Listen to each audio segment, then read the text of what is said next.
Alankar talkies యొక్క తెలుగు నివాసులందరికీ కూడా ఇంత మొత్తాదులో వచ్చేసి బీటీఎస్కు సంఘీభావం తెలిపినందుకు మీ అందరూ తల్లులకు, అక్కయ్యలకు, చెల్లెళ్లకు మరియు అన్నలకు, తండ్రులు లాంటి పెద్దలందరికీ, సమాజ పెద్దలందరికీ కూడా భివండి తెలుగు సమాజ కోటి కోటి వందనాలు. అయితే భివండి తెలుగు సమాజం ఎందుకు స్థాపించడం జరిగింది దాని గురించి మనం తెలుసుకోవాల్సిన అవసరం ఉంది, ఎంతైనా ఉంది. ఎందుకంటే ఒక తల్లి తన సంతానాన్ని పెద్ద చేయడానికి ఎంతైతే కష్టపడుతుందో, తన కొడుకు కానీ తన బిడ్డ కానీ ఎంత ఎత్తుకు ఎదగాలనుకుంటుందో, ఎంత ఉన్నతమైన స్థానాన్ని పొందాలనుకుంటుందో, ఆ ఆశలను మనం మున్ముందు తీసుకుపోవడానికి ఏవైతే ఇబ్బందులు ఎదురవుతున్నాయో ఆ ఇబ్బందులను పసిగట్టి ఎక్కడ లోపాలు ఉన్నాయి అన్న అంశాలను గుర్తించి ఆ తప్పులను మనము దూరం చేయడానికి ఏదైతే చింతన చేసినటువంటి యువకులు ఎవరైతే ఉన్నారో మన సమాజంలో వాళ్ళందరూ ఏకమై ఒకరోజు మే 16 నాడు, ఏప్రిల్ 16 నాడు ఒక ఉప్పనిలా పొంగినటువంటి ఉద్యమ రూపంలో భివండి తెలుగు సమాజము పురుడు పోసుకున్నది, పుట్టింది.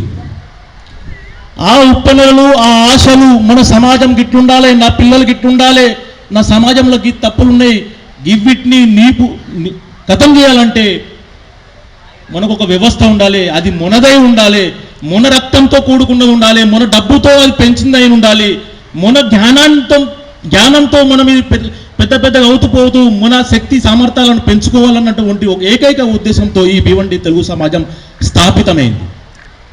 क्योंकि ये मेरे बचपन की बातें याद दिलाती है. यहाँ पे हम लोग क्रिकेट खेलते थे, गिल्ली डंडा, हम लोग यहाँ पे सलाई का गेम भी खेलते थे. ऐसा ही जगह है और यहाँ पे हम लोग पिक्चर देखने आए थे. बहुत ही फेमस पिक्चर था और अलंकार टॉकीज में వీర బ్రహ్మం గారి చరిత్ర, ఆ ఒక్క మూవీ కోసం ఇక్కడ కదా ఒక నెల రోజులు ఆ మూవీ నడిచింది. నెల రోజులు ఫుల్ ఉంటుండే. అసొంటి జాగ నుండి ఏదైతే వీర బ్రహ్మం వాళ్ళ గురించి ఏదైతే అంటారో ఆయన ఫ్యూచర్ ప్రెడిక్ట్ చేస్తుండే, అంటే మన లైఫ్లో ఉన్న ఫ్యూచర్ వాళ్ళు ప్రెడిక్ట్ చేస్తుండే. కానీ ఇక్కడ నుండి నేను ఒక ఫ్యూచర్ ప్రెడిక్ట్ చేయొచ్చు. నా ఉన్న తాకత్లో కూడా నేను చెప్తున్నా, మన భివండి సమాజం లోపల ఏదైతే చైతన్యం వస్తుందో అది ఇదే జాగ నుండి వస్తుందని నేను మీ అందరికి ఒకసారి చెప్తున్నాను.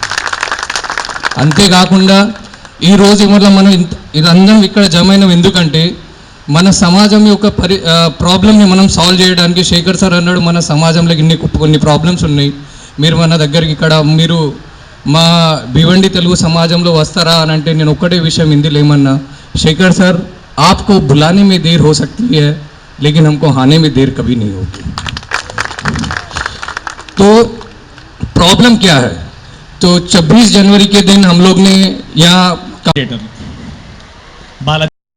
అనమాట వర్షాకాలం అయిపోయిన తర్వాత ఇక దీపావళి టైంలో సాయంత్రం 7 గంటలు అయిందంటే పాటిన పడుతుంది, నమో వెంకటేశ నమో నమో వెంకటేశ అనుకుంటాం. అంటే దాని అర్థం ఏంటిది, ఇక పైలా అన్నిటికంటే ముందుగా వెంకటేశ్వర మహాత్యం సినిమా. ఇప్పటికీ కమ్సే కమ్ ఒక 20-30 సార్లు చూసినాం కావచ్చు వెంకటేశ్వర మహాత్యం సినిమా ఈ అలంకార్ టాకీస్ లోపల. అంత పెద్ద గొప్పతనం.